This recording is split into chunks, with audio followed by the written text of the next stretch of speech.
अस्सलाम वालेकुम फ्रेंड्स, आज का हमारा चैप्टर है chapter number 22, cyst, sinus, fistula and wounds.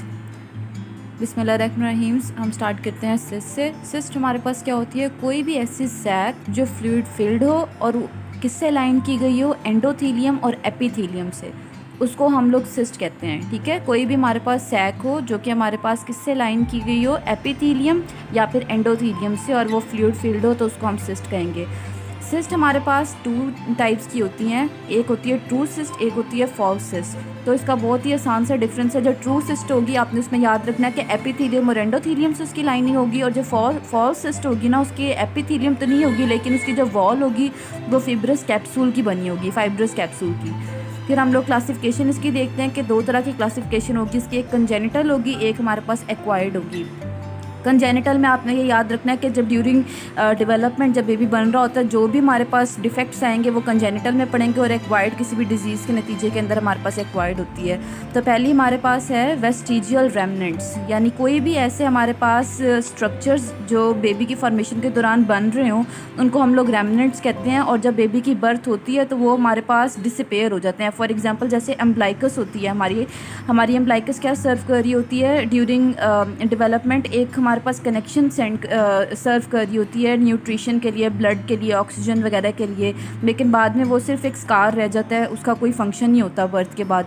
तो यानी ये मैंने वेस्टिजियल रेमनेंट्स मैंने आपको बताया, कोई ऐसा स्ट्रक्चर जो बर्थ से पहले तो फंक्शनिंग के अंदर हो लेकिन बर्थ के बाद उसका कोई फंक्शन ना हो।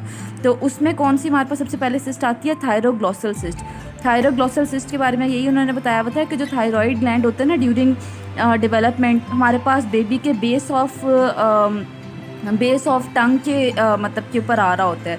लेकिन जैसे हमारे पास बेबी की फॉर्मेशन बढ़ती है, ठीक है, तो हमारे पास वही थायराइड ग्लैंड जो है वो हमारे पास डिस्टली मूव कर जाता है और हमारे पास सेंटर ऑफ द नेक के अंदर आ जाता है। तो जो उसका पाथवे होता है थायरोग्लॉसल मतलब कि सिस्ट जो बन रही होती है, तो हमारे पास थायराइड ग्लैंड जिससे हमारे पास मूव होकर बेस ऑफ द टंग से नीचे की तरफ आ रहा होता है, तो इस पाथवे के अंदर हमारे पास अगर कोई जगह खाली रह जाए और उसमें फ्लूइड फिल हो जाए तो वो हमारे पास सिस्ट बना देती है, उसको हम कहते हैं थायरोग्लॉसल सिस्ट। फिर हमारे पास है ब्रांचियल सिस्ट। ब्रांचियल सिस्ट के अंदर हमारे पास है कि बेबी की नेक की वन साइड या फिर बोथ साइड के अंदर ना कोई भी सिस्ट फॉर्मेशन हो जाना, यानी डेवलपमेंट ऑफ लंप्स, कोई भी लंप बन जाना, तो उसको हम कहते हैं ब्रांचियल सिस्ट।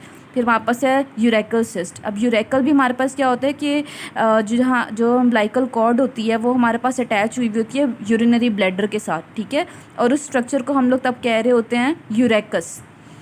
ये बर्थ के बाद जो है वो डिसअपेयर हो जाता है, लेकिन हमारे पास अगर तो ये डिसअपेयर ना हो और इस सैक के अंदर हमारे पास फ्लूइड फिल्ड हो जाए तो वो यूरेकल सिस्ट बना देती है। नेक्स्ट हमारे पास आती है ectopia of various tissue, dermoid and epidermoid cyst. ये तो हम लोग फुल डिटेल के अंदर पढ़ेंगे ना आगे, डर्मोइड सिस्ट।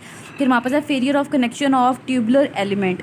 इसके अंदर एग्जांपल आ रही है पॉलीसिस्टिक किडनी। अब पॉलीसिस्टिक किडनी के बारे में यही इसके अंदर है कि ये जेनेटिक इसकी कॉज होती है, ठीक है, और हमारे पास जो किडनी होती है उसके ऊपर छोटी छोटी छोटी बहुत सारी सिस्ट बन जाती हैं, ठीक है, और इसकी कॉज जो होती है ना, ये जेनेटिक डिफेक्ट होता है कि यानी आपके पेरेंट्स में, आपकी फैमिली में ये चलता आ रहा होता है, तो फिर आपको भी पॉलीसिस्टिक किडनीज हो सकती हैं। फिर हमारे पास है हेमाटोमास। हेमाटोमास ग्रीक वर्ड है, इसका मतलब होता है डिफेक्ट या फिर फॉल्ट किसी चीज़ के अंदर। इसके अंदर सिस्टिक हाइग्रोमास आते हैं। इसके अंदर हमारे पास क्या होता है कि जो हमारे पास लिम्फेटिक सिस्टम होता है ना, उसकी ब्लॉकेज हो जाती है, और उसकी ब्लॉकेज होने से सैक के अंदर बहुत ज़्यादा फ्लूइड फेल हो जाता है और बहुत मतलब कि बड़ी सारी सिस्ट हमारे पास बन जाती है। फिर एक्वायर्ड है। एक्वायर्ड के अंदर सबसे पहले है रिटेंशन सिस्ट। रिटेंशन सिस्ट क्या है? जैसे म्यूकस एक जगह पर रिटेंड हुआ, ठीक है, माउथ के अंदर ज़्यादातर ये सिस्ट बनती हैं, ठीक है, कोई भी हमारे पास स्लाइवरी ग्लैंड थी, उसकी इंजरी हुई, उससे हमारे पास म्यूकस रिटेंशन हुई और उसने बहुत एक्सेसिव अमाउंट में स्लाइवा प्रोड्यूस करना शुरू कर दिया, तो उससे हमारे पास जो सिस्ट बनेगी वो हमारे पास क्या होगी? Mucus retention cyst of mouth.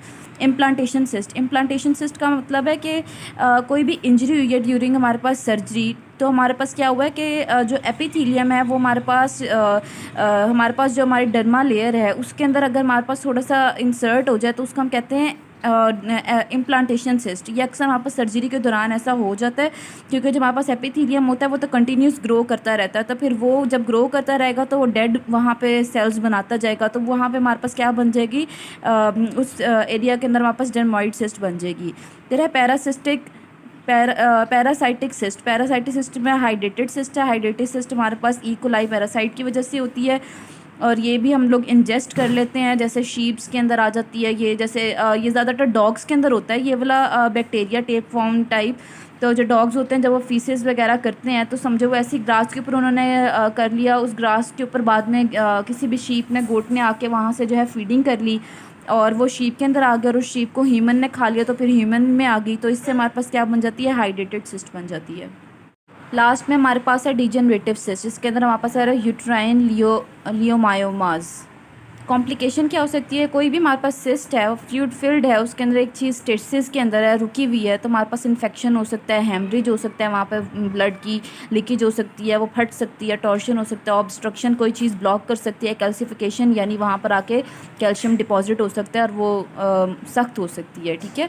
और इसका ट्रीटमेंट क्या होता है, इसका ट्रीटमेंट होता है एक्सीजन। अगर तो सिस्ट के साइज़ पे डिपेंड कर रहा होता है, उसकी साइड पे और उसके सिम्टम्स पे डिपेंड कर रहा होता है। अगर तो सिस्ट बहुत छोटी सी है और किसी ऐसी जगह पर है कि उस पर ख़तरा नहीं है और वो कोई सिम्टम नहीं दे रही तो आपको कोई ज़रूरत नहीं, आप उस सिस्ट को एज इट इज़ छोड़ दें। लेकिन अगर कोई सिस्ट सिम्टमेटिक सिस्ट बन चुकी है और बहुत ज़्यादा बड़ी है तो आप उसकी एक्सीजन करते हैं।